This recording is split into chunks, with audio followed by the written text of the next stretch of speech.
The ballroom of Ashton House blazed with 1,000 candles, their collective light catching on crystal chandeliers and casting dancing shadows across the faces of London's finest society, gathered on this crisp October evening in the year 1827. The air itself seemed to shimmer with possibility, swirling silk gowns in jewel tones, the rich scent of hothouse roses despite autumn's chill outside, the mingled perfumes of bergamot and lavender, the subtle musk of pomade and ambition. Laughter rippled through the crowd like water over stones, punctuated by the bright notes of violins tuning, preparing for the next dance. Among this sea of eager faces and hopeful hearts stood Eleanor Hartwell, a figure of such studied composure that she might have been carved from marble, beautiful and untouchable, her dark hair arranged in an elegant style that exposed the pale column of her throat, her gown of midnight blue silk fitting her slender frame with a perfection that spoke of London's finest modiste. She was, by all accounts, a vision, yet there was something in her dark eyes, something carefully controlled, that suggested she saw nothing of the beauty surrounding her, felt nothing of the excitement that electrified the room. Asterisk, I am stone. Asterisk, she thought, the words a familiar refrain that had sustained her through countless evenings such as this. Asterisk, I am ice. I cannot be touched, cannot be wounded, cannot feel.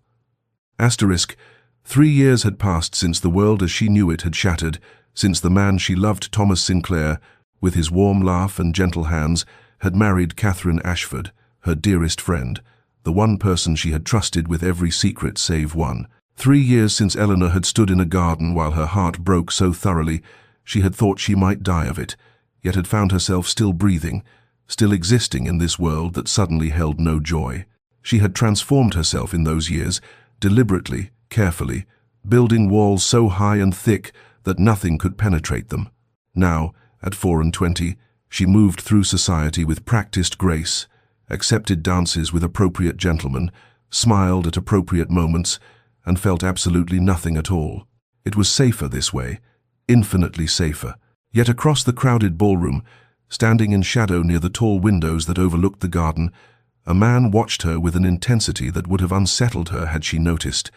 Julian Blackwood, the Duke of Ashworth, had been observing Eleanor Hartwell for weeks now, studying the precise way she held herself apart, the careful emptiness in her expression, the way she seemed to exist behind glass. He recognized that particular form of self-protection. He understood it intimately, and for reasons he could not entirely explain, even to himself, he found he could not look away. The musicians struck the opening notes of a waltz, and Eleanor felt the subtle shift in the room's energy, the way partners began seeking each other out, the dance floor clearing in anticipation. She had positioned herself near Lady Pemberton, a woman of advanced years whose conversation, though tedious, provided excellent camouflage against unwanted attention.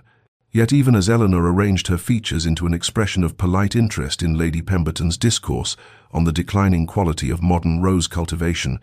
she felt a presence approaching, something that made the air itself seem to change. When the voice came from behind her left shoulder, it was deep and measured, carrying the kind of authority that required no elevation in volume. "Miss Hartwell, I believe you have promised me this dance." She turned, knowing before she completed the movement that she had promised no such thing, and found herself looking up into the face of Julian Blackwood, the Duke of Ashworth. He was tall, she noticed first, with dark hair that held no concession to the popular styles, worn slightly longer than fashion dictated, and eyes of such a peculiar shade, grey with hints of blue, like a winter sky before snow, that she felt momentarily disoriented. His features were strong, almost severe, with a mouth that suggested he smiled rarely and meant it even less often. There was something almost unsettling in his directness, the way he looked at her as though the crowded ballroom had disappeared entirely, as though they two stood alone in some vast, empty space. "Your Grace," she said, her voice perfectly modulated, betraying nothing of her annoyance at his presumption.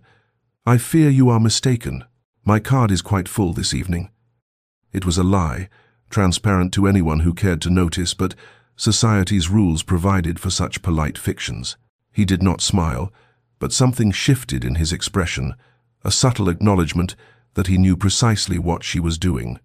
"Then I must beg you to make an exception," he said, extending his hand with such certainty that refusal would appear churlish, would draw exactly the kind of attention she spent considerable energy avoiding. Around them, she could feel the weight of watching eyes, hear the whispers beginning like wind through dry leaves, the Duke of Ashworth actually speaking to someone, actually requesting a dance, he who had barely attended a society function in 2 years, who maintained his vast estates and his considerable fortune from a position of splendid isolation, who was rumored to have once been engaged but had retreated from society after some mysterious disgrace or heartbreak that no one could quite specify but everyone claimed to know about. Eleanor felt trapped, cornered by propriety and public scrutiny. With the smallest inclination of her head, she placed her gloved hand in his and allowed him to lead her onto the floor. His hand settled at her waist with perfect correctness, yet she felt the warmth of it even through the layers of silk and corsetry, felt an unwelcome awareness of his proximity as they began to move. He danced well, she noted with reluctant approval, with the kind of unconscious grace that spoke of excellent instruction, thoroughly internalized. Yet there was something in the way he held her, a kind of careful attention that made her profoundly uncomfortable. Asterisk. He sees too much. Asterisk, she thought, keeping her gaze fixed somewhere past his shoulder, refusing to meet those unsettling grey eyes. Asterisk, I must give him nothing, reveal nothing, be nothing but polite indifference. Asterisk, you dance beautifully, Miss Hartwell, he said, his voice low enough that only she could hear beneath the swelling music, though I suspect you would prefer to be anywhere but here. The observation, uncomfortably accurate, pierced through her carefully maintained composure like a blade finding the gap in armor, and Eleanor felt the first stirrings of something she had not experienced in 3 years, the dangerous, treacherous possibility that someone might actually see her. 3 years earlier, in the spring of 1824, Eleanor Hartwell had been an entirely different creature, 21 years old,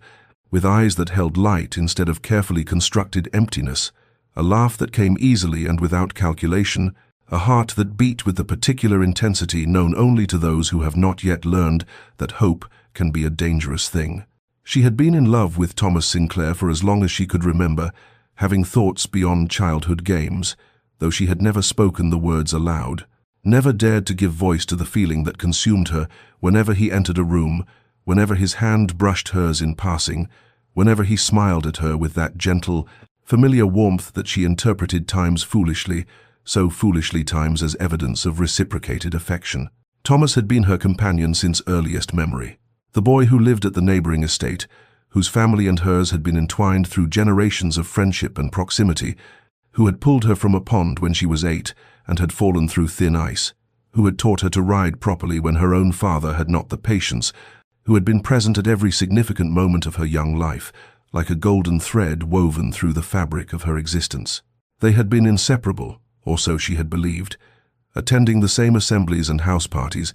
reading the same books and debating their merits with the kind of passionate intensity that Eleanor had convinced herself meant something profound, something that would inevitably, naturally, transform into an acknowledged attachment, a courtship, a marriage that would surprise no one because it seemed as inevitable as spring following winter. And then there was Catherine Ashford, beautiful, vivacious Catherine, with hair like spun gold and eyes the color of summer sky, whose laughter was infectious, whose kindness was genuine and unstudied, who had become Eleanor's dearest friend during their shared season, who completed their trio with such natural ease that Eleanor had welcomed her presence without reservation, without the slightest suspicion that she was inviting in the instrument of her own destruction. They had been golden together, those three, spending long afternoons in gardens and drawing rooms, attending balls and musicales as a united presence, and Eleanor had been so secure in her unspoken understanding with Thomas, so certain of the trajectory of her life, and that she had failed to notice the small details that should have warned her. The way Thomas's gaze lingered on Catherine when he thought no one observed, the way his voice softened when he addressed her, the way he positioned himself always where he might see her, the way his attention, which Eleanor had believed focused on herself, had actually shifted to Catherine with a completeness that left Eleanor suddenly, terrifyingly invisible. She had been blind, willfully and completely blind, seeing only what she wished to see, interpreting every smile and every kindness through the lens of her own desperate hope, until the evening, when reality shattered her carefully constructed fantasy with the brutal efficiency of a hammer striking glass. The announcement came on a Thursday evening in late April at the Ashford family's townhouse during what was meant to be an intimate gathering of close friends, though Eleanor would later reflect that there was nothing intimate about the moment her entire world collapsed. They had been assembled in the drawing room, perhaps 20 people in total, engaged in that pleasant post-dinner conversation that always felt warm and slightly indulgent, when Thomas had risen from his seat with a particular expression on his face, nervousness mixed with joy, anticipation barely contained, and Eleanor had felt the first whisper of unease, a coldness that began at the base of her spine and spread upward like frost creeping across a window pane. She had been sitting beside Catherine on the settee, their friendship so easy and natural that Eleanor had thought nothing of Catherine's unusual quietness that evening, had attributed the high color in her friend's cheeks to the warmth of the room, had noticed nothing amiss until Thomas began to speak. The savor nodding, his voice carrying across the sudden silence that fell as people recognized an announcement was forthcoming. "My dear friends," he had said, and even then, even in that moment, Eleanor had not understood, had not allowed herself to understand. "I have the great honor and happiness to share with you the most joyful news of my life. Miss Catherine Ashford has agreed to become my wife." The words had landed like physical blows,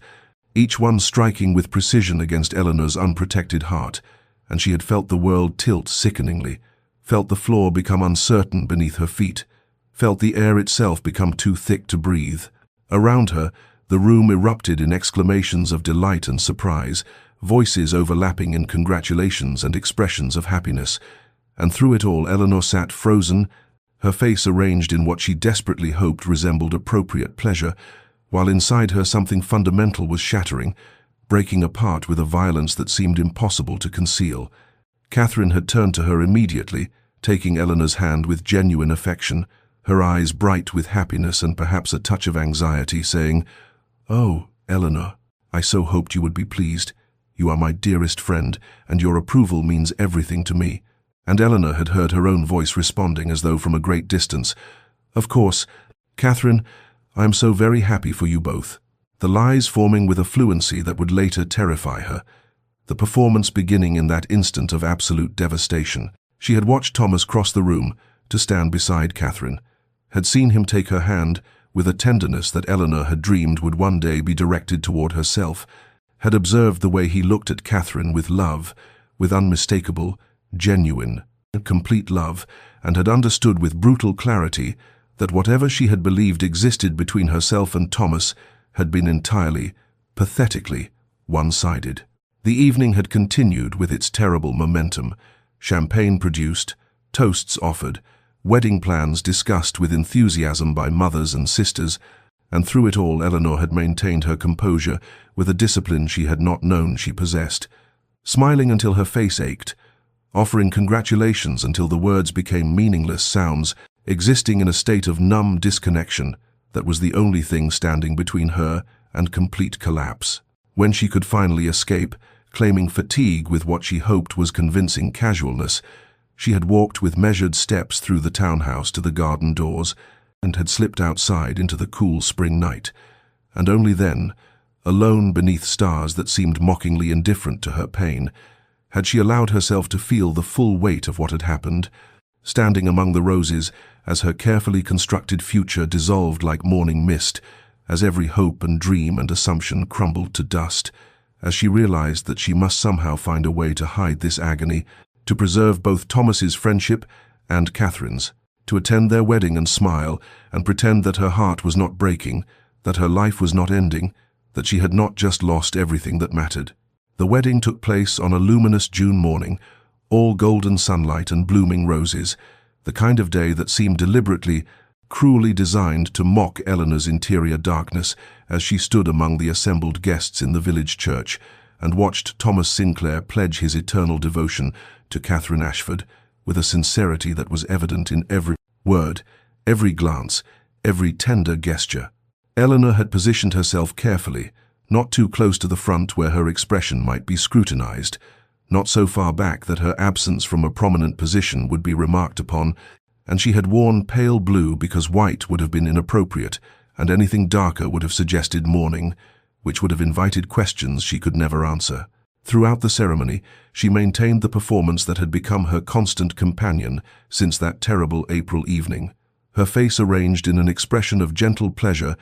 her hands folded calmly in her lap, though beneath her gloves, her nails pressed crescents into her palms with enough force to leave marks that would last for days. Her breathing carefully measured, because if she allowed it to become irregular, she feared she might shatter entirely, might cry out or collapse or do something that would expose the magnitude of her agony to everyone present. When Thomas lifted Catherine's veil and kissed her with a tenderness that spoke of genuine love, Eleanor felt something inside herself break irreparably, some final fragile thing that had been holding her together, and she understood in that moment that she would never be the same person she had been before, that the girl who had loved so hopefully and completely had died in this church beneath the weight of watching her dreams given to someone else. The wedding breakfast that followed was an exercise in exquisite torture, hours of forced gaiety and champagne toasts and wedding cake that tasted like ashes in Eleanor's mouth, of watching Thomas and Catherine glow with happiness, while she smiled until her face felt like a mask that might crack and fall away to reveal the devastation beneath. In the weeks that followed, Eleanor withdrew from society with a completeness that alarmed her family, claiming fatigue, headaches, a general malaise that kept her confined to the house, while Catherine and Thomas departed for their wedding journey, and the world continued its rotation as though nothing of consequence had occurred, as though Eleanor's entire existence had not been fundamentally altered. Her mother came to her room one evening, as autumn's first chill crept through the air, sat beside Eleanor's bed where she lay staring at nothing, and said with characteristic gentleness, "My darling girl, I understand your heart is broken, and I will not pretend that such pain heals quickly or easily, but you cannot remain in this darkness forever." And Eleanor had responded with a clarity that surprised them both, "I will return to society, Mama, but I will never allow myself to be so vulnerable again. I will never give anyone the power to hurt me as I have been hurt." And she had kept that promise, spending the following months transforming herself from the open, hopeful girl she had been into someone harder, more polished, impenetrable, constructing walls around her heart with such determination that when she finally returned to ballrooms and drawing rooms that winter, she was met with admiration for her beauty and poise, with increased attention from suitors who found her new reserve intriguing, but no one seemed to notice or care that something essential had been lost, that the warmth that had once animated her features had been replaced by a cold perfection that resembled life but was merely its carefully constructed imitation. The morning arrived with that particular quality of light that follows sleepless nights, pale and somehow accusatory, filtering through Eleanor's bedroom curtains as she lay in bed contemplating the previous evening's encounter with the Duke of Ashworth, his dark eyes that had seemed to perceive too much,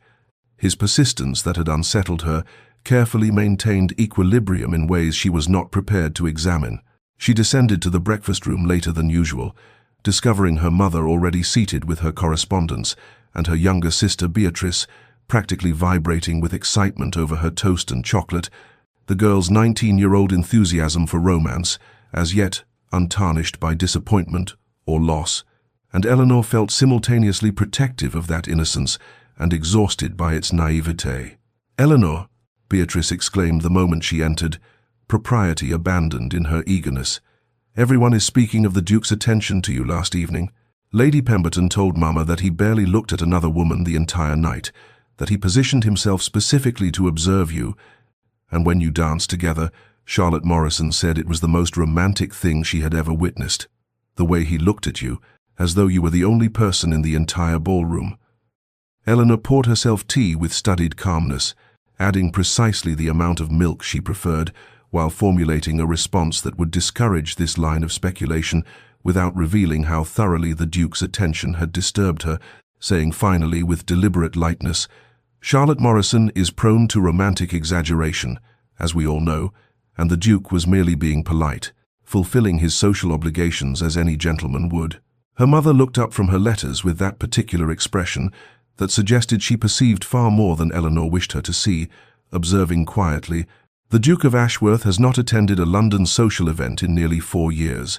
Eleanor, His presence at Lady Hartington's ball was remarkable in itself, but his marked attention to you was quite beyond mere politeness, and I think you know that perfectly well." Eleanor felt a flash of irritation at her mother's perceptiveness,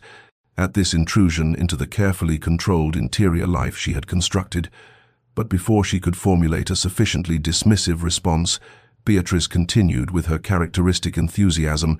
"I think it is wonderfully romantic, a duke emerging from mysterious seclusion to pursue you. It is like something from a novel, and he is so handsome in that dark, brooding manner, and terribly wealthy, of course. And you would be a duchess, Eleanor. Can you imagine?" "I can imagine," Eleanor said with more sharpness than she intended. "That speculation of this nature is both premature and unwelcome, and I would appreciate if we could discuss something other than the Duke's supposed interest in me." The words created a small, uncomfortable silence, Beatrice's face falling in hurt confusion, while their mother's expression shifted to concern.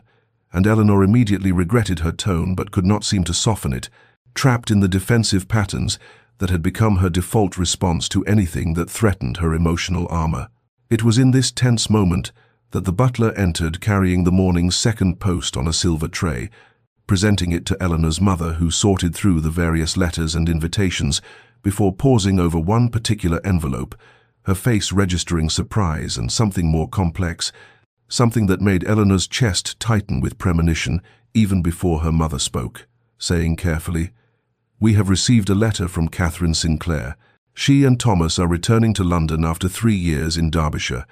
They will arrive next week and hope to call upon us at our earliest convenience."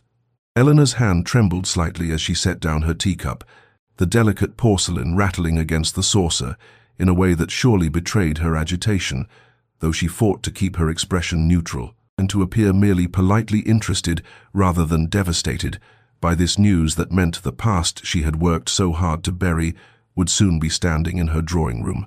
unavoidable and undeniable, forcing her to confront everything she had spent 3 years trying to forget.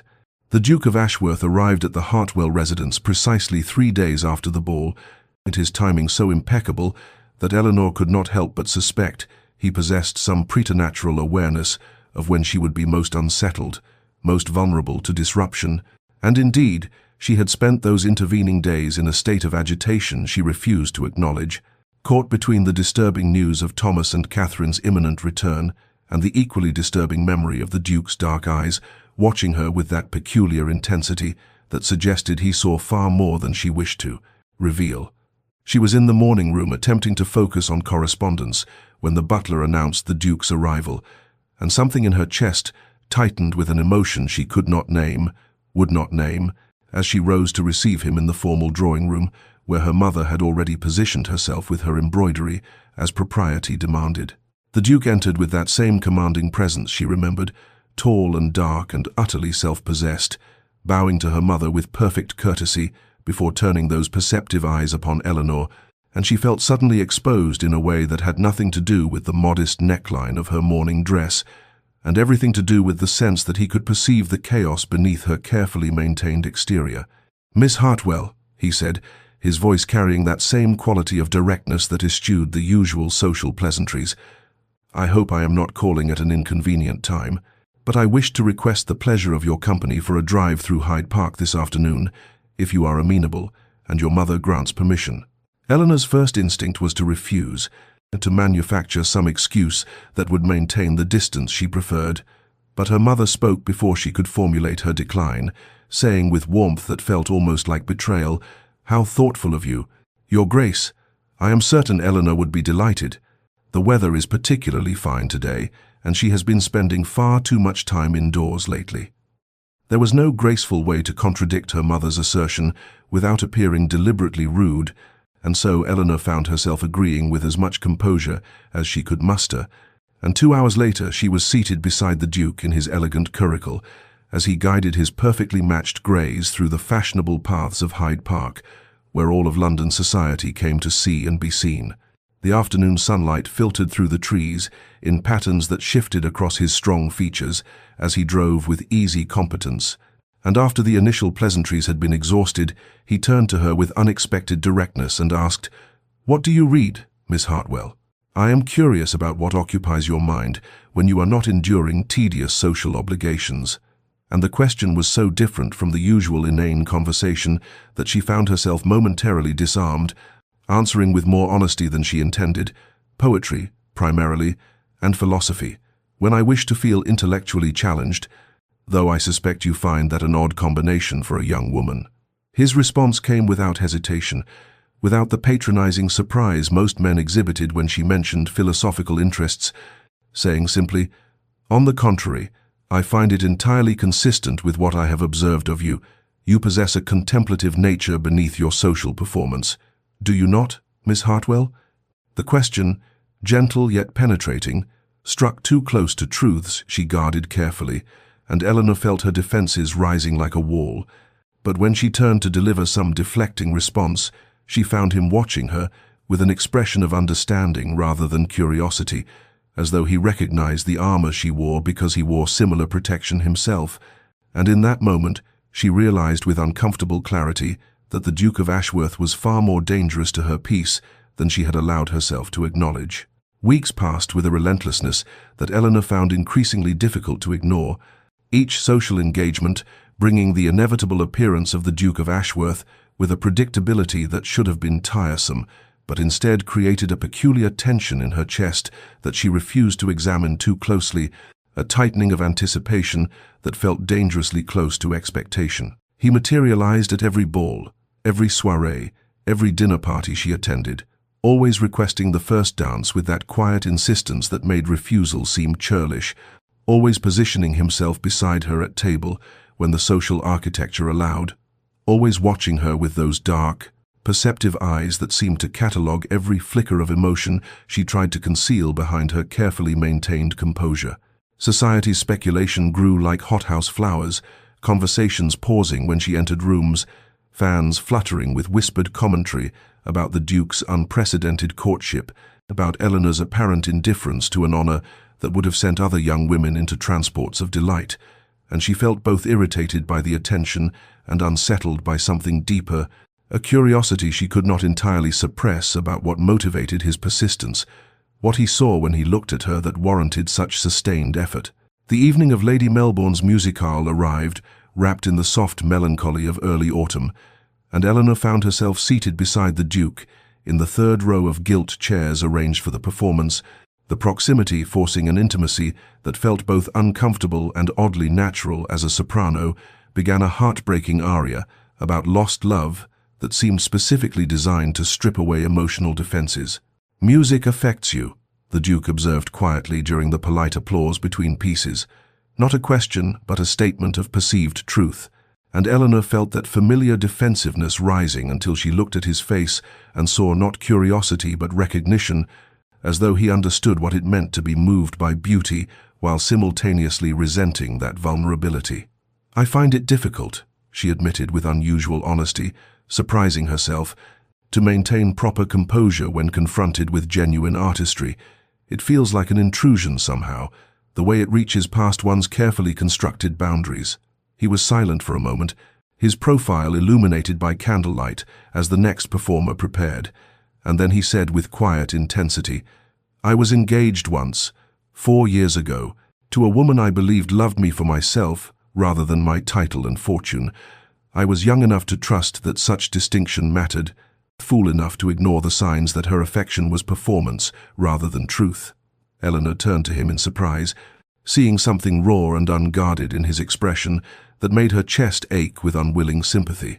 And he continued, "She accepted my proposal with apparent joy, planned our wedding with enthusiasm, and 1 month before we were to marry, I discovered her in the gardens with her true love, a man without title or fortune. Hearing her explain that she would marry me for security while maintaining him as her lover, that dukes were useful but rarely lovable. The words hung between them like something tangible, a shared understanding of betrayal and the walls one built afterward, and Eleanor felt her own defenses cracking in ways that terrified her, even as she recognized the gift of his vulnerability, the courage it required to expose old wounds to someone who might use them carelessly. But before she could formulate a response that matched his honesty, she felt panic rising, that old familiar terror of connection, and she turned her attention firmly back to the performance, rebuilding her walls with desperate efficiency while feeling his quiet disappointment like a weight against her heart. The garden party at Lady Pemberton's estate unfolded beneath a sky of uncertain temperament, autumn clouds gathering with the promise of rain that matched the turbulence in Eleanor's chest as she moved through the manicured grounds with studied grace, her pale green dress whispering against the grass while she maintained careful conversation with acquaintances whose names barely registered in her consciousness, because every particle of her awareness was consumed by the knowledge that Thomas and Catherine had returned to London and would certainly attend this gathering. It was inevitable, inescapable, the confrontation she had both dreaded and somehow perversely anticipated during the long weeks since learning of their return. She saw Catherine first, standing beside the rose arbor in a dress of soft yellow that complemented her golden beauty, and Eleanor's breath caught with the same painful complexity of emotion she had carried for 3 years, that terrible mixture of love and loss and resentment toward someone who had committed no sin except being loved by the man Eleanor herself had wanted. And then Thomas appeared at Catherine's side, and Eleanor felt time collapse, felt herself simultaneously 21 and heartbroken and 24 and armored, watching him with the strange doubled vision of memory and present reality as Catherine's eyes found hers across the garden and lit with genuine joy that made Eleanor's carefully constructed defenses feel suddenly cruel and small. Catherine moved toward her with obvious eagerness, Thomas following more reluctantly, and then they stood before her in a tableau that felt both momentous and terribly ordinary, Catherine reaching for Eleanor's hands with warmth that seemed unconscious of the 3-year silence between them, saying with feeling that carried no artifice, "Eleanor, dearest Eleanor, how I have missed you, how beautiful you look, how I have hoped for this moment, to speak with you again, to understand why you withdrew from us so completely after the wedding. Did I do something to offend you? Please tell me so I might make amends." The words struck Eleanor like physical blows, Catherine's innocent confusion about the distance Eleanor had imposed, cutting deeper than anger ever could, and she found herself murmuring something about being occupied with family matters, the lie tasting bitter on her tongue as Thomas stood silent and watchful, his blue eyes carrying a knowledge that Catherine's did not, some male awareness of unspoken feeling that made Eleanor wonder with hot shame if he had always known, had always perceived her foolish devotion and chosen to ignore it out of mercy or discomfort. She felt herself drowning in the awkwardness, in Catherine's earnest questions and Thomas's guilty silence, felt the old wound tearing open despite the scar tissue she had so carefully cultivated, and then suddenly the Duke of Ashworth was beside her, materializing with that uncanny awareness he seemed to possess of precisely when she needed rescue, his tall presence solid and grounding, as he greeted Thomas and Catherine with perfect courtesy, while somehow managing to position himself slightly between Eleanor and them, a subtle shift of geography that felt protective, possessive, deliberately claiming. Something passed between the Duke and Thomas in that moment, some wordless masculine communication that Eleanor could not decipher but felt in the sudden tension of Thomas's shoulders, the way his eyes narrowed fractionally as he assessed this man who stood so close to Eleanor with such obvious intention, and she found herself confused by her own reaction, by the relief she felt at the Duke's intervention, mixed with irritation at being treated as something requiring protection, by the strange comfort of his presence, even as she resented her dependence upon it,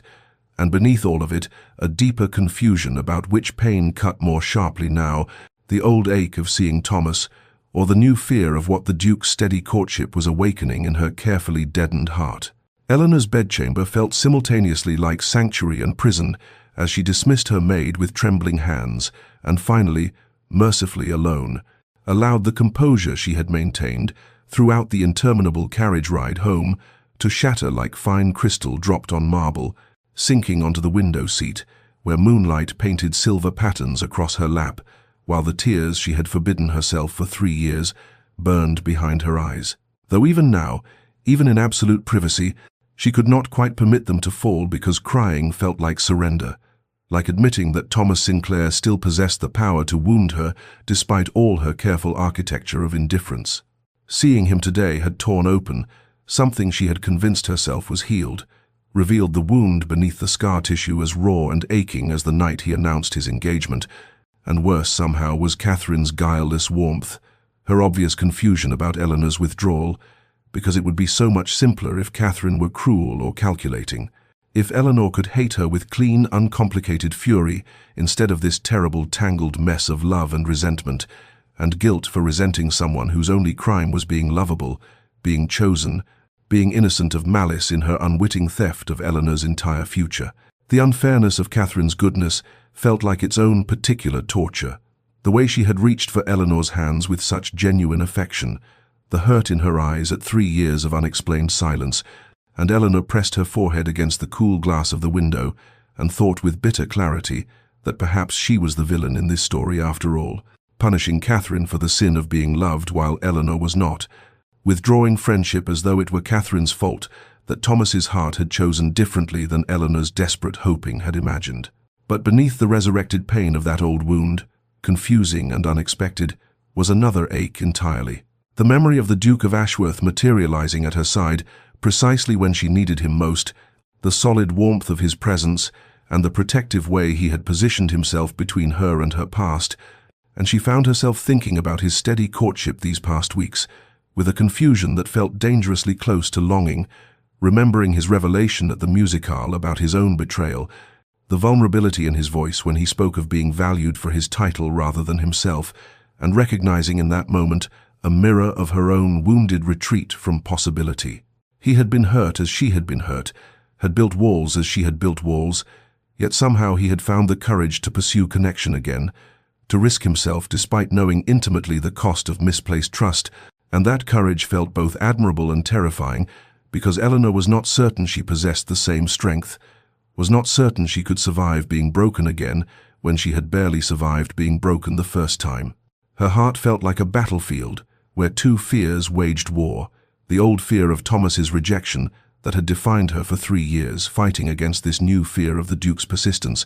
this terror that he was awakening something in her carefully deadened chest that she had sworn never to feel again, and she sat in the moonlight of her chamber, understanding with painful clarity that she stood at a precipice,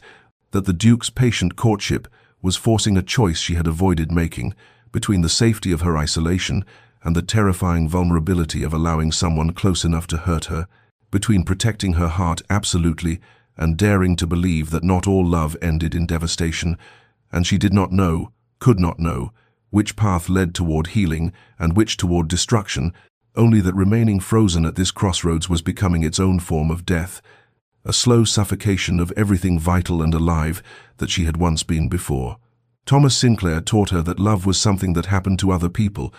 to golden girls like Catherine, but never, ever to her. The charity art exhibition occupied the grand hall of the Royal Academy, with its soaring ceilings and northern light that fell across canvas and sculpture with impartial clarity, and Eleanor had accepted the Duke of Ashworth's invitation to attend with a mixture of reluctance and something she refused to name that felt dangerously close to anticipation, arriving in the late afternoon when autumn sun slanted golden through the tall windows and painted everything in tones of amber and shadow that matched her uncertain mood, as he appeared at her side with that quiet intensity she had come to recognize, offering his arm with simple courtesy that contained no presumption, no demand, only patient invitation. They moved through the galleries in companionable silence at first, pausing before landscapes and portraits, while other attendees drifted past in rustling silk and murmured commentary, and Eleanor found herself unexpectedly relaxed in his presence, the raw emotion of the previous night's solitary reckoning having somehow stripped away a layer of her defensive brittleness, leaving her tired but strangely unburdened as they examined a maritime scene where ships battled impossible seas, and the Duke remarked quietly that the artist understood something essential about surviving storms, about finding direction, when everything familiar had been torn away by forces beyond control. They rounded a corner into a smaller, more intimate gallery, and Eleanor stopped abruptly before a painting that seemed to arrest her breath, a work depicting a woman alone in a stone tower, her pale hand pressed against narrow window, while the world beyond bloomed with spring color she could observe but not touch. And Eleanor heard herself saying before she could reconsider the revelation, she has everything she needs within those walls, safety and shelter and protection from harm, yet she stands at the window watching life happen at a distance, and I cannot tell if her isolation is imprisonment or sanctuary, if those walls were built to keep danger out or to keep herself in where nothing can reach her, where she need never risk the world beyond that narrow window. The words hung between them, more honest than anything she had intended to share, exposing the architecture of her own careful exile in a way that made her cheeks warm with embarrassment. But when she glanced at the Duke, his dark eyes held only understanding, no judgment, no pity, only recognition of something he himself knew intimately, as he said with quiet intensity, "I think she believes it is sanctuary, convinces herself daily that her safety justifies her solitude, but in the darkest hours of night she knows it for the prison it truly is, knows that walls built high enough to keep out pain also keep out every possibility of joy, of connection, and of the very things that make existence more than mere survival." His words struck Eleanor like physical touch, like he had reached past every defense to name the truth she carried in her locked heart, and she found herself turning to face him fully, seeing him perhaps clearly for the first time, not as the persistent suitor who unsettled her careful equilibrium, but as another soul who understood the particular torture of self-imposed exile. And he continued speaking, his voice lower now, intimate despite their public surroundings. "I was engaged once, 5 years past, to a woman of exceptional beauty and accomplished manner, and I believed myself fortunate beyond measure until I overheard her conversation with her mother 3 days before our wedding. Heard her laughing about how tedious she found my company, but how she would endure it gladly, for the privilege of being a duchess, for the wealth and position my title would provide, and I understood in that moment that everything I had believed was connection, was performance, that she had never seen me at all, only the coronet I could place upon her head." Eleanor felt something shift in her chest, some fundamental realignment of understanding, as she recognized in his confession the mirror of her own wound, the way both of them had retreated from possibility after learning that what they offered, who they were beneath title and appearance, had been insufficient, had been overlooked or unwanted, and she found herself saying softly, almost involuntarily, "So you built walls too, withdrew from society where such deception could reach you, where you need never risk believing someone's regard again." And he nodded slowly, his eyes never leaving hers as he replied, "Yes, I built walls of stone and silence, and I lived within them for years convinced I was protecting myself,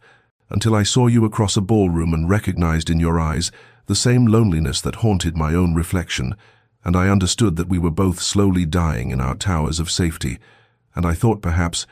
if I were brave enough to risk emerging, you might find the courage to do the same." The revelation at the art exhibition shifted something fundamental between Eleanor and the Duke of Ashworth, a subtle realignment, like tectonic plates moving beneath the surface of their carefully maintained formality. And as autumn truly arrived in London with its golden leaves carpeting the parks and crisp air that carried the scent of wood smoke, and approaching winter, Eleanor found herself in the unexpected position of anticipating their encounters with something that felt dangerously close to eagerness, though she steadfastly refused to acknowledge this transformation even to herself, maintaining the fiction that her quickened pulse when she spotted his tall figure across a room was merely residual nervousness, rather than something infinitely more treacherous. 3 weeks after the exhibition, she had occasion to visit Hatchard's bookshop on Piccadilly in search of a volume her mother had requested. Entering the familiar sanctuary of leather bindings and paper scent on a Thursday afternoon, when the autumn sun slanted through the tall windows and painted the mahogany shelves in amber light, and she was examining a collection of poetry in the quieter recesses of the shop, when a familiar voice behind her remarked, with barely suppressed amusement, that he had not taken her for an admirer of Byron, and she turned to find the Duke standing closer than propriety strictly allowed, his dark eyes warm with something that made her breath catch as he reached past her to select a volume from the upper shelf with easy grace. Their conversation began with literature, but unfolded into something far more natural than their previous exchanges. The shared understanding from the exhibition, having dissolved some barrier that had kept their interactions confined to social pleasantry, and Eleanor discovered with surprise that the Duke possessed a dry wit she had not suspected, a talent for wry observation about contemporary poetry that made her laugh, actually laugh, a sound that surprised her so thoroughly she pressed her fingers to her lips as though to capture and examine this foreign expression of spontaneous joy. He went still at that laugh, his eyes darkening with satisfaction and something more intense, and he said quietly that he had wondered if she remembered how, if the woman who had laughed freely once might still exist beneath the armor she wore to every ballroom, and Eleanor felt simultaneously exposed and seen in a way that should have frightened her, but instead created a warmth in her chest that spread like spring thaw after long winter. They spent nearly an hour in that bookshop, ostensibly discussing literature but truly learning each other, discovering shared opinions on Shakespeare's sonnets and divergent views on the lake poets that sparked genuine debate rather than polite agreement. And Eleanor found herself noticing qualities she had kept herself deliberately blind to during his weeks of courtship. His genuine intelligence that engaged rather than condescended, his patience in listening to her arguments without interruption, the way his rare smile transformed his austere features into something almost beautiful, and the essential kindness that manifested in small gestures, like remembering her mother's request and helping Eleanor locate the specific volume she sought. When they finally parted on the street outside, his assistance in handing her into her carriage lingering a moment longer than necessary, Eleanor sat back against the cushions and felt the careful architecture of her resistance, developing fissures, felt hope seeping through cracks she had sworn to keep sealed, and she told herself firmly that this meant nothing, that she was simply enjoying intelligent conversation with an acceptable acquaintance.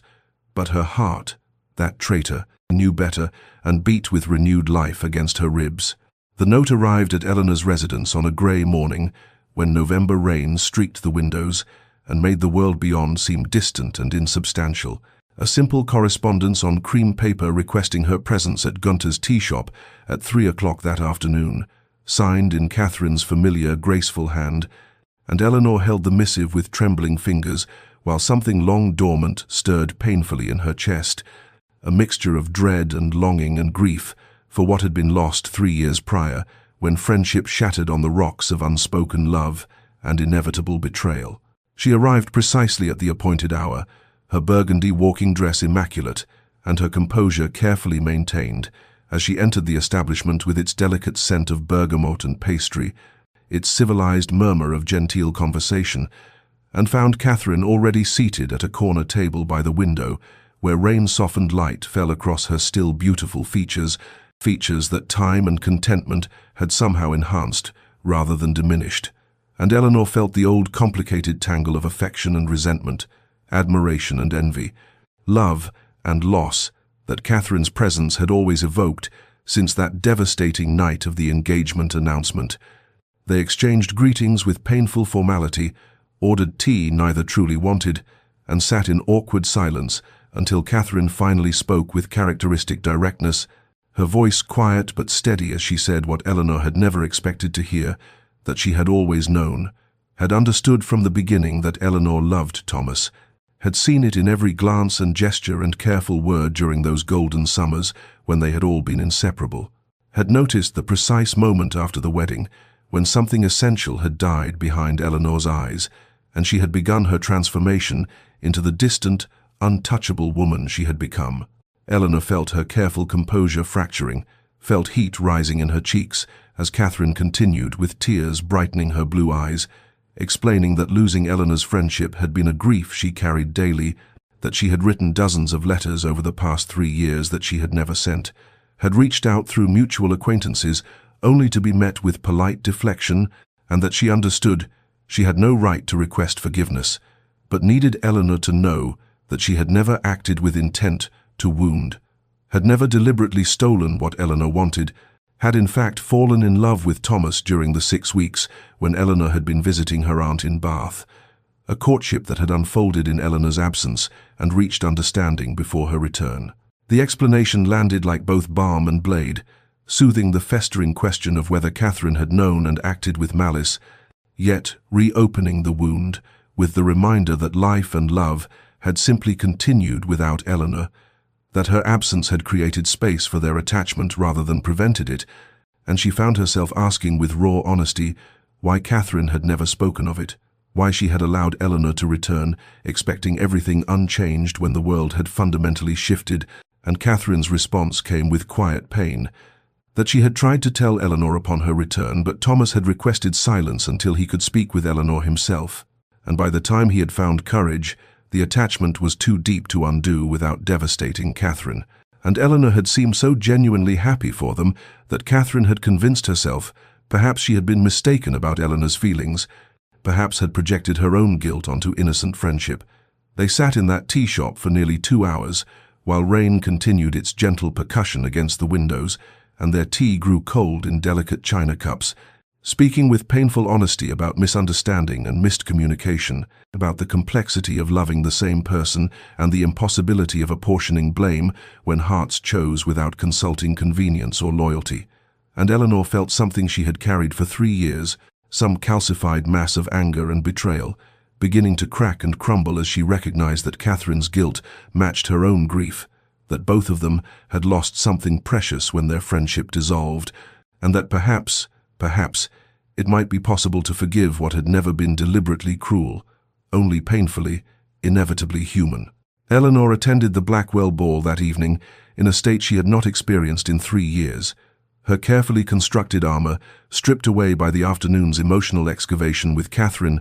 leaving her feeling simultaneously lighter and more exposed, as though she had shed a protective carapace, only to discover how tender the skin beneath had remained. And she moved through the glittering assembly rooms at Blackwell House with her usual grace but without her usual imperviousness, aware that her eyes held something dangerously close to vulnerability, and her composure required actual effort rather than simply existing as her natural state. The Duke of Ashworth arrived unfashionably late,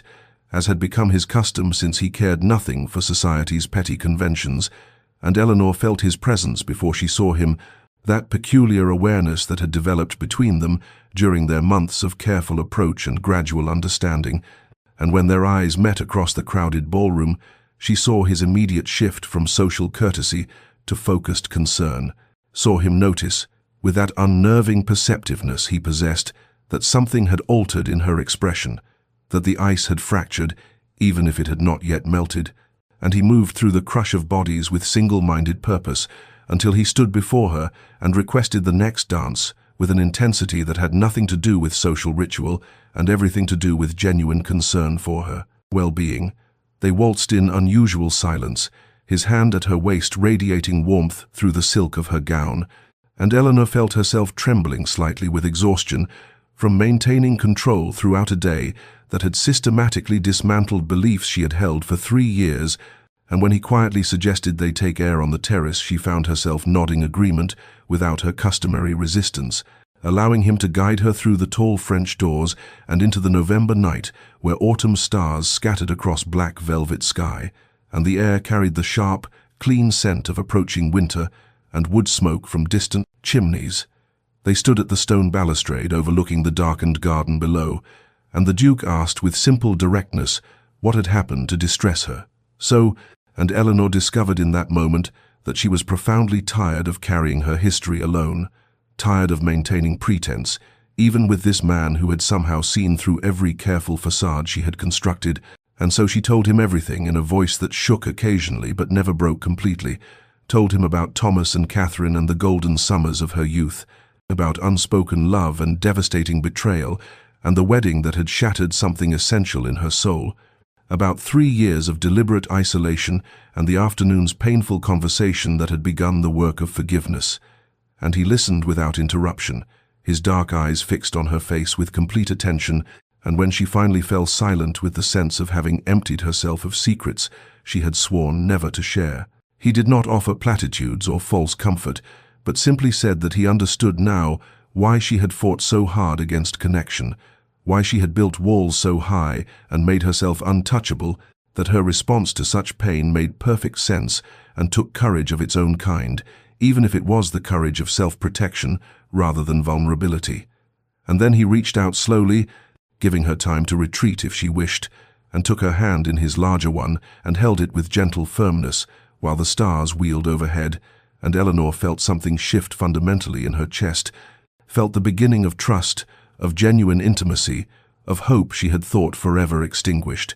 and realized with equal parts terror and exhilaration that she was falling in love with this patient, perceptive man who had refused to accept her performance and insisted on seeing the wounded woman beneath. The crisis arrived 3 days later at the Pemberton soiree, manifesting not through dramatic confrontation, but through carelessly spoken words that pierced Eleanor's fragile new openness with the precision of a surgical blade. For she had arrived early with her mother and found herself momentarily alone near the refreshment room when she heard Lady Ashford's distinctive nasal voice drifting through the partially open door, accompanied by Mrs. Cordelia Hampton's lower conspiratorial tone,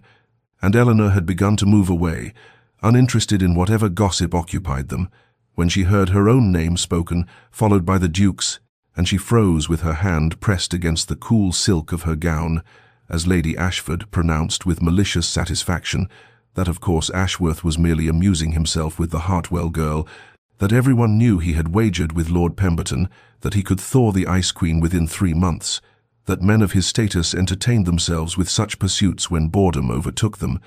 and Mrs. Hampton's response came with false sympathy, suggesting that poor Eleanor would be devastated when he inevitably abandoned the chase, that she had already suffered one romantic disappointment, and this would surely destroy what remained of her heart. And Eleanor stood paralyzed in the corridor as the words carved through every defense she had so carefully, so painfully begun to lower. As 3 years of protective instinct roared back to vicious life with the singular message that she had been correct all along, that vulnerability led only to devastation, that she had been a fool to trust, to hope, to believe that the Duke's attentions represented anything beyond aristocratic entertainment or masculine conquest. She moved through the remainder of the evening in a state of cold fury and deeper anguish, her face a perfect mask of indifference, while inside something essential, hardened back into the impenetrable ice it had been before Julian Blackwood had begun his patient siege, and when he arrived and approached her with that warm recognition in his dark eyes, that gentle concern that had seemed so genuine, she met him with arctic dismissal, informing him with cutting clarity that she would not dance with him this evening or any other, that his attentions were unwelcome and had always been so, that she wished him to cease his pursuit immediately, and she watched his expression shift from confusion to comprehension to genuine hurt, saw the exact moment when her words struck home and wounded him as deeply as the overheard gossip had wounded her,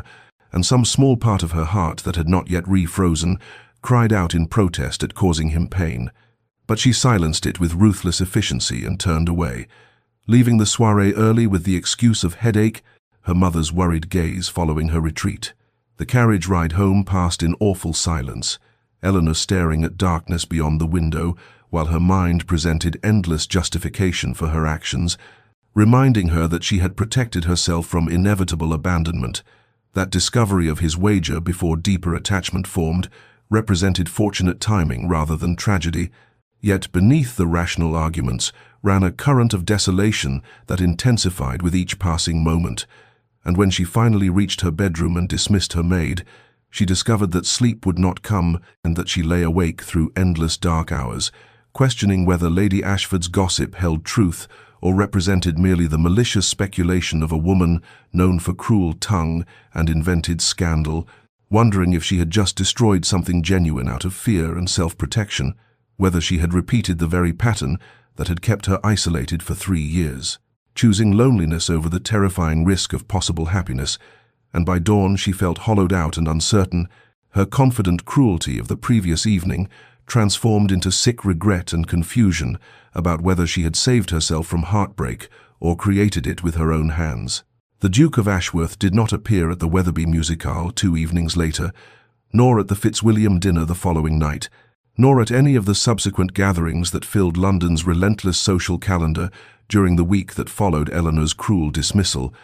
and his absence created a void she felt with increasing acuteness as each event passed without his dark figure materializing in doorways, without his steady gaze finding hers across crowded rooms, without his deep voice requesting the honor of a dance she had come to anticipate, even as she pretended indifference. Eleanor attended these functions with her usual composure, her mask perfectly in place, yet she found herself searching for him despite her determination not to care, found her attention drifting toward entrances whenever new arrivals were announced, found herself listening for his name in conversations swirling around her, and the discovery that she missed him terrified her more than any vulnerability she had previously experienced, because it suggested that her heart had engaged far more deeply than she had permitted herself to acknowledge, that Julian Blackwood had succeeded in breaching defenses she had believed impenetrable, and his absence now created pain rather than the relief she had convinced herself she would feel. It was Beatrice who delivered the news that transformed Eleanor's vague unease into sharp panic, mentioning casually over breakfast on the 8th morning that Lady Pemberton had told her mother that the Duke of Ashworth was preparing to depart London for his country estate in Derbyshire, that he had been seen meeting with his steward and man of business, that the house on Grosvenor Square was being closed up for the season, and Eleanor felt something crack in her chest and felt control slip dangerously as she realized with awful clarity that he was leaving, that her cruelty had driven him away permanently, that she had destroyed something precious out of fear and self-protection, and the breakfast room suddenly felt suffocating, the walls pressing inward while her mother's concerned gaze rested heavily upon her face. That afternoon, when Eleanor could no longer maintain pretense even to herself, she found her mother in the morning room working on correspondence, and sat in uncharacteristic stillness until her mother set down her pen and waited with patient understanding for Eleanor to speak, and the words came haltingly at first, then faster, the entire story of Julian's courtship and her growing feelings, and the overheard gossip and her defensive cruelty, and his subsequent disappearance, and her discovery that his absence pained her more than she could bear, and her mother listened without interruption until Eleanor finally fell silent, exhausted and frightened and lost. Her mother's response came gently but with absolute clarity, pointing out with loving directness that Eleanor was repeating the pattern she had established 3 years earlier, choosing isolation over risk, running from possibility to avoid potential pain, building walls so high that nothing could reach her, neither hurt nor happiness, and she asked her daughter whether protecting her heart absolutely was truly worth the cost of never truly living, whether safety purchased through isolation represented victory or merely a different form of defeat, and Eleanor sat with those words settling like stones in her chest, while November rain began pattering against the windows, and her mother waited for understanding to dawn, and finally, painfully, Eleanor acknowledged the truth she had been avoiding, that she loved Julian Blackwood, that his steady presence these past months had become essential to her well-being, that life without him stretched ahead, empty and grey, regardless of how well protected her heart remained, and that if she did not act immediately, she would lose him not to betrayal or fickleness but to her own fear, and that would be a tragedy entirely of her own making. Eleanor made her decision in the grey afternoon light of that same November day, understanding with crystalline clarity that if she did not act immediately the Duke would be gone, and with him any possibility of the happiness she had glimpsed during their months of careful courtship, and so she did something entirely unprecedented for a woman of her station and careful propriety. She ordered the carriage prepared and dressed with deliberate care in a walking dress of deep blue wool, arranged for her maid Martha to accompany her as chaperone, and directed the driver to the Duke's residence on Grosvenor Square, while her heart hammered against her ribs with mingled terror and determination. The journey through London's busy streets felt interminable, yet also far too brief, leaving insufficient time to rehearse words that seemed to evaporate from her mind whenever she attempted to form coherent sentences. And when the carriage finally stopped before the elegant townhouse, with its black lacquered door and brass fixtures gleaming in the weak afternoon light, Eleanor nearly lost her courage entirely and ordered the driver to return home, but the memory of her mother's words steadied her resolve, and she descended with Martha following discreetly behind, approached the door, and knocked with a firmness she did not feel. The butler who answered regarded her with professional neutrality that barely masked his surprise at finding Miss Eleanor Hartwell on the doorstep, requesting an audience with His Grace, and for several awful moments Eleanor believed she would be turned away, that the Duke would refuse to see her after her public cruelty at the Pemberton soiree, but after the butler disappeared into the house's interior, he returned with the information that His Grace would receive her in the library, and Eleanor followed him through halls, already showing signs of closing Holland covers on furniture, paintings removed from walls, evidence that Julian truly intended to leave London and perhaps never return. The library where she was shown maintained its full warmth, a fire burning in the grate, and books still lining the walls floor to ceiling. And when the Duke entered through a side door, Eleanor's breath caught at the sight of him. For though only 8 days had passed since their last encounter, he appeared altered, something shuttered and distant in his expression that had not been present even during their earliest meetings, and his greeting came with formal coldness that struck her like a physical blow. "Miss Hartwell," he said, not moving beyond the doorway, not offering her a seat, his dark eyes meeting hers with none of the warmth that had gradually developed over their months of acquaintance. "This is unexpected." Eleanor stood in the center of the room, feeling exposed and frightened and determined, aware that Martha waited in the hall and that propriety was barely maintained, and that everything depended on the words she somehow had to find. And she began with difficulty, her voice initially unsteady before strengthening as honesty compelled her forward, and she apologized for her cruelty at the soiree, explained about the overheard gossip and how old wounds had reopened, and fear had driven her response, admitted that she had built walls so high after Thomas's betrayal that she had nearly destroyed something genuine out of self-protection, and she confessed with halting vulnerability that his absence this past week had taught her a terrible lesson about what she stood to lose, and that she had discovered too late that she cared for him far more deeply than she had permitted herself to acknowledge, and that if he was truly leaving London, she needed him to know that his departure would leave a void in her life that safety and self-protection could never fill. Julian listened without moving, his expression unreadable, and when she finally fell silent, the room held awful stillness, broken only by the fire's crackling and Eleanor's labored breathing,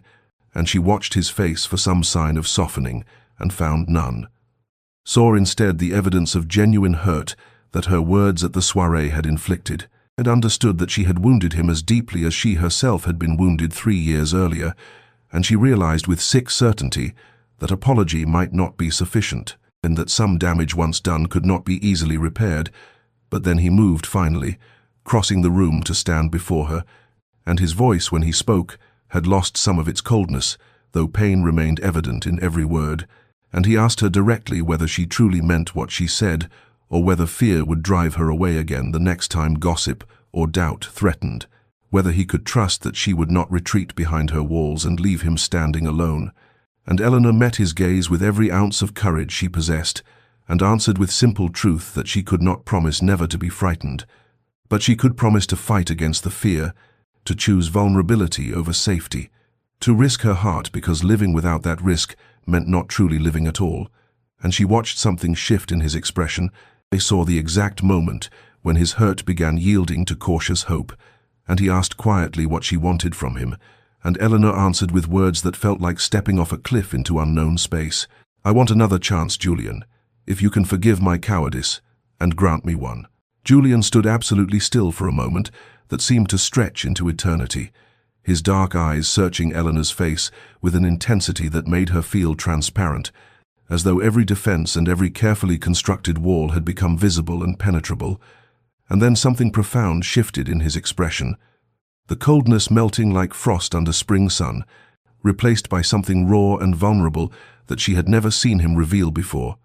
And he spoke finally with a voice that trembled slightly, despite his evident attempt at control, and his words came not with the practiced eloquence of a duke accustomed to society's games, but with the halting honesty of a man who had himself been wounded and who understood precisely what her confession had cost her. "Eleanor," he said, her given name falling from his lips for the first time without formal address, "I must tell you something I had not intended to reveal, for I believed after your dismissal at the soiree that such confession would serve no purpose, save to humiliate myself further. But if we are to speak with complete honesty, then you deserve to know the truth of my intentions these past months. And the truth is this: I began courting you expecting nothing, drawn initially by something I recognized in your eyes during that first ball, something that matched my own carefully hidden loneliness, a kinship of souls who had both learned to armor themselves against further pain, and I thought perhaps we might achieve a comfortable arrangement, a marriage of mutual protection and understanding without the dangerous complications of deeper feeling." He moved closer, close enough that Eleanor could see the firelight reflecting in his eyes, could detect the faint scent of sandalwood and leather that always seemed to cling to him, and he continued with increasing emotion, his words coming faster, as though a dam had broken and could no longer contain what had been held back. "But watching you these months, Eleanor, speaking with you and dancing with you and glimpsing beneath your careful composure the passionate, intelligent, remarkable woman you work so diligently to conceal. I fell genuinely and completely in love with you, not with the ice-perfect society beauty you present to the world, but with the Eleanor who reveals herself in unguarded moments, who interprets paintings with fierce feeling and laughs with surprise at her own amusement, and who beneath all that protective armor possesses more courage and capacity for love than anyone I have ever known. And I do not want a convenient arrangement or a marriage of mutual isolation. I want a true partnership with a woman I love and admire beyond measure.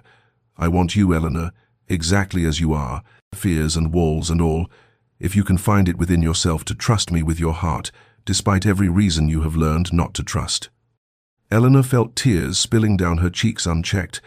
all pretense of composure abandoned, and the walls she had constructed so carefully over 3 years of self-protection crumbled entirely under the weight of his declaration, leaving her exposed and terrified, and somehow more alive than she had felt since that devastating evening when Thomas had announced his engagement to Catherine, and she found her voice finally, shaking but clear, and spoke words she had never imagined herself capable of uttering again. I love you, Julian, though I fought against it with every defense I possessed. Though I tried desperately to remain untouched and protected, you reached me anyway, and I want that partnership you describe. I want to build a life with you based not on careful distance but on genuine connection, and I am frightened beyond measure, but I choose this. I choose vulnerability and risk and the possibility of pain, because the alternative is the slow death of never truly living. He reached for her then, his hands framing her face with extraordinary gentleness, his thumbs brushing away her tears, and he looked at her with such tender intensity that Eleanor felt her breath catch, and when he kissed her finally, it was with a reverence that made the gesture feel less like mere physical contact and more like a sacred covenant, a mutual promise of protection and partnership and the courage to love despite past wounds. And Eleanor kissed him back with all the feeling she had suppressed for so long, pouring into that moment every hope and fear and desperate longing she had refused to acknowledge. And when they finally drew apart, both were trembling and transformed, the library around them holding witness to a breakthrough neither had been certain would occur. And Julian rested his forehead against hers and whispered that he would spend his life proving himself worthy of her trust, and Eleanor believed him absolutely and completely, and understood finally that choosing love after loss represented not weakness, but the most profound courage human beings could possess. The weeks following their reconciliation in Julian's library transformed Eleanor's experience of London society entirely, for their courtship now proceeded with an openness and genuine warmth that made every previous interaction seem like pale rehearsal, and she found herself anticipating balls and dinners, not as obligations to be endured, but as opportunities to see him, to speak with him, to experience the extraordinary sensation of being truly known and valued by another person. And when they attended the Haverford ball in mid-December, the change in Eleanor was evident to everyone present, for she entered the ballroom not with her usual cool composure, but with unmistakable radiance, her ice-blue gown complementing eyes that now sparkled with life rather than defensive coldness. And when Julian approached to request the first waltz, she accepted with a smile of such genuine pleasure that the watching crowd murmured with satisfaction at this confirmation of what had become society's favorite romance. They danced as they had so many times before, but everything felt different now, transformed by honesty and mutual understanding, and Eleanor allowed herself to relax into his arms and to meet his gaze without guardedness, to feel the warmth of his hand at her waist and understand it as promise rather than threat. And Julian looked at her with such tender admiration that Eleanor felt her breath catch with the wonder of being loved so completely, and she understood finally what she had been missing during those 3 years of self-imposed isolation, understood that genuine connection required risk, but offered rewards that safety could never provide. The evening progressed with magical quality, each moment seeming somehow brighter and more vivid than ordinary experience, and during supper, Eleanor found herself part of a group that included several of Julian's friends, who welcomed her with warmth that felt inclusive rather than judgmental, and she discovered herself laughing naturally at Lord Ashton's witty observations and discussing literature with Lady Margaret, and feeling part of something rather than perpetually outside observing and Julian watched her gradual relaxation with visible satisfaction, his hand occasionally finding hers beneath the table in gestures of reassurance and affection that made Eleanor's heart swell with emotions she had thought permanently deadened. The encounter with Thomas and Catherine came during the interval before dancing resumed, an inevitable moment that Eleanor had both anticipated and dreaded. And when she saw them approaching across the ballroom, her first instinct remained the old protective retreat, but Julian's steady presence at her side anchored her courage, and she remained standing, as Catherine reached her with cautious hope visible in her expression, and Eleanor found herself able to greet them both with genuine warmth, rather than the cold politeness that had characterized their garden party encounter months earlier. And she saw immediately how this simple kindness affected Catherine, whose eyes filled with tears of relief and gratitude, and Thomas smiled with an expression that combined continued guilt with evident pleasure at seeing Eleanor's transformation, and the four of them spoke briefly but without the terrible tension that had pervaded previous meetings, discussing inconsequential topics but doing so with real rather than performed friendliness. And when Catherine impulsively embraced Eleanor and whispered, "I have missed you so dreadfully," Eleanor found herself returning the embrace and responding, "And I you," with complete honesty, understanding that while their friendship could never be exactly what it had been before, something genuine could perhaps be rebuilt on new foundations of mutual understanding and forgiveness. The proposal came a fortnight later, in a setting of perfect privacy and intimacy, for Julian arranged to call upon Eleanor's family on an afternoon when winter sun temporarily broke through London's usual grey clouds, and he requested permission to walk with her in the garden despite the cold. And Eleanor's mother smiled knowingly and granted permission while insisting Martha accompany them at a discreet distance, and in the small walled garden behind the townhouse, with its dormant flower beds and bare tree branches, Julian took both her hands in his and spoke with simple eloquence about his desire to spend his life with her and to build a partnership based on honesty and mutual respect and the deep love they had found against all odds. And he asked if she would do him the extraordinary honor of becoming his wife, and Eleanor answered yes, with a voice that trembled with joy rather than fear, and she recognized in that moment of acceptance that she was choosing not merely marriage but life itself, choosing vulnerability over protection, hope over despair, love over the empty safety of emotional isolation. And when Julian kissed her there among the winter bare roses, she felt something fundamental shift in her understanding of herself and her possibilities, felt herself becoming not the woman she had been before Thomas's betrayal, but someone entirely new, someone who had been broken and had chosen to heal. And their engagement was announced the following week to universal approval and celebration, society delighting in the romance of the reclusive Duke and the ice beauty who had thawed for him alone, though Eleanor and Julian understood that the truth was far more complex and far more precious than any story society might construct.